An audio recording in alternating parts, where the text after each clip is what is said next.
Hello guys, यहाँ पर कक्षा 9 का आपको गणित का सेट ए का पेपर देखने को मिल रहा है संपूर्ण हल के साथ। तो चलिए बिना टाइम खराब किए कक्षा 9 गणित का पेपर हल कर लेते हैं। तो यहाँ पर एक एक करके सभी क्वेश्चन देखेंगे।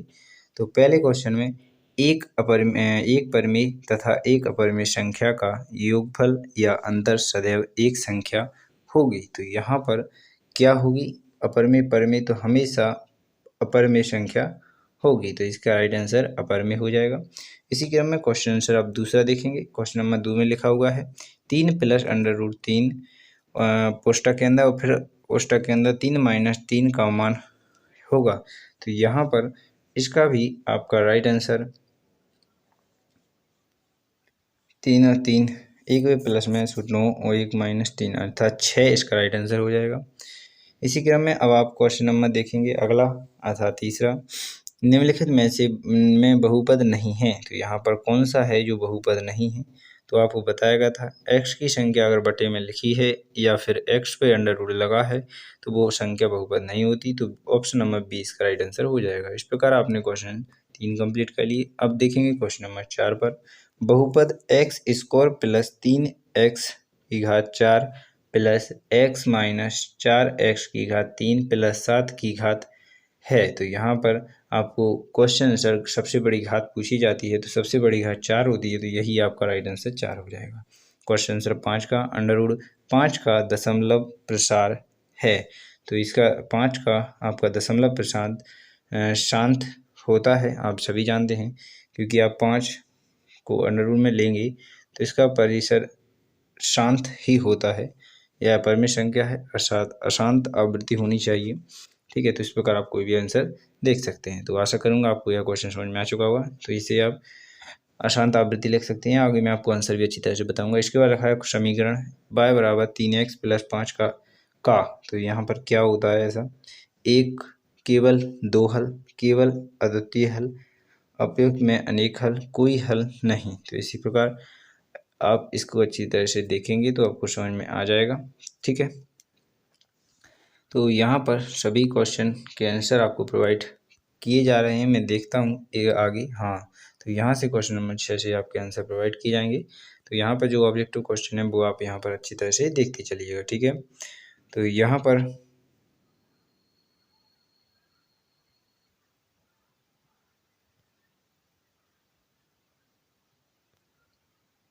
आपने इनको देख ही लिया है।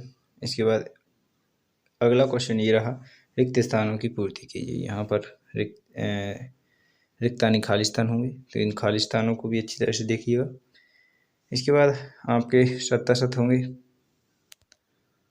तो इनको भी आपकी स्क्रीन पर मैं आपको प्रोवाइड कर दूंगा। तो इनके खाली स्थान भी आपको स्क्रीन पर लाइन से लिखे दिख रहे होंगे, उनको देख लीजिएगा।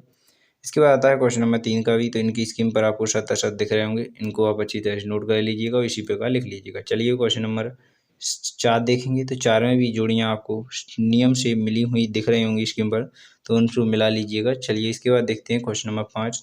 तो क्वेश्चन नंबर 5 में भी एक वाक्य में उत्तर आपको स्क्रीन पर दिखेंगी, तो आप इनको कंप्लीट कर लीजिएगा। इसके बाद आता है क्वेश्चन नंबर 6 और 7, इनके एक एक करके आंसर देखेंगे। तो ये रहा क्वेश्चन नंबर 6 का आंसर, तो यहाँ से यहाँ तक आप नोट कर लीजिएगा। इसी के नीचे आपको क्वेश्चन नंबर 7 का आंसर दिख रहा होगा, तो इसे आप 7 का आंसर कंप्लीट कर लीजिएगा। इसके बाद आता है क्वेश्चन नंबर 8 और 9, इन दोनों को भी देख लीजिएगा। तो ये दोनों क्वेश्चनों को पढ़ने के बाद आप इनके आंसर देखेंगे। तो क्वेश्चन नंबर 8 का आंसर आपको यहाँ पर दिख रहा होगा। इसके बाद आता है क्वेश्चन नंबर 9, तो ये रहा अथवा का क्वेश्चन नंबर 9 का आंसर, तो इसे आप कंप्लीट कर लीजिएगा। इसी क्रम में 10वें का अथवा का नीचे आपको आंसर दिख रहा होगा, तो इसे आप अच्छी तरह से लिख लीजिएगा। ये रहा 10वां क्वेश्चन, इसे आप कंप्लीट करेंगे। इसके बाद रहेगा नीचे आपको 11वां क्वेश्चन। तो ये रहा आपकी स्क्रीन पर क्वेश्चन नंबर 11 का आंसर। तो यहाँ पर आप क्वेश्चन नंबर 11 का आंसर हो जाता है। इसके बाद देखेंगे क्वेश्चन नंबर 12। तो यहाँ से आपका आ जाता है 12 और 13, तो इन दोनों को भी अच्छी तरह से पढ़ लीजिएगा।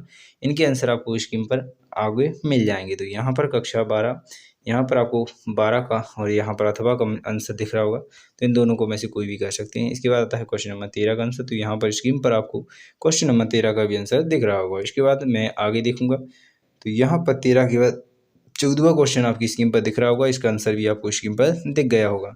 तो ये रहा क्वेश्चन नंबर 14 का अथवा का आंसर। तो यहाँ पर आपने क्वेश्चन नंबर 14 का भी आंसर कर लिया। अब देखेंगे क्वेश्चन नंबर 15। तो 15 16 आपको स्क्रीन पर दिख रहा है। तो चलिए पहले क्वेश्चन नंबर 15 को देखेंगे। तो 15 का अथवा आपको स्क्रीन पर आंसर प्रोवाइड कर दिया गया है। तो आशा करूंगा आपको अच्छी तरह समझ में आ गया होगा। अब देखेंगे क्वेश्चन नंबर 17 और 18।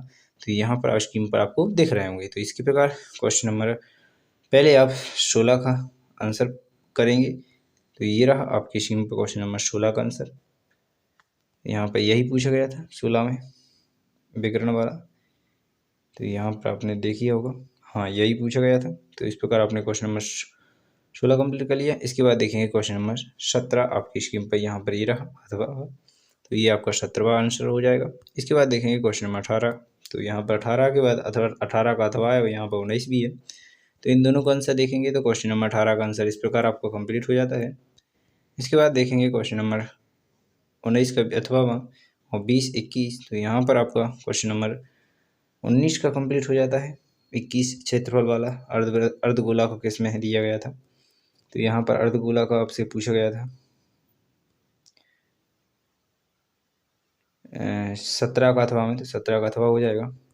18 में पूछा गया था गोले का पृष्ठीय क्षेत्रफल दिया गया था। इस प्रकार आपका क्वेश्चन आंसर यहाँ पर दिया गया है। तो इस प्रकार आप इसे भी कंप्लीट कर सकते हैं। इसके बाद देखेंगे क्वेश्चन नंबर 20 का। तो यहाँ पर 19 के बाद आता है 20वां क्वेश्चन। 20वें का आंसर आपको यहाँ पर कंप्लीट दिख रहा होगा।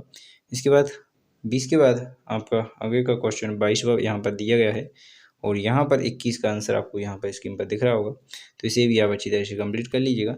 चलेंगे इसके बाद 20 का ही है, यहाँ तक अभी 20 का है, 21 का है, सॉरी 21 वाला क्वेश्चन है, अभी तक यहाँ तक हल हो गया है। इसके बाद आता है 22 का अथवा। तो यहाँ पर आप 22 का अथवा पूरा कंप्लीट कर लीजिएगा। तो यहाँ तक आपका 22 का कंप्लीट हो जाता है। अंतिम क्वेश्चन नंबर 23 आपकी स्क्रीन पर दिख रहा होगा।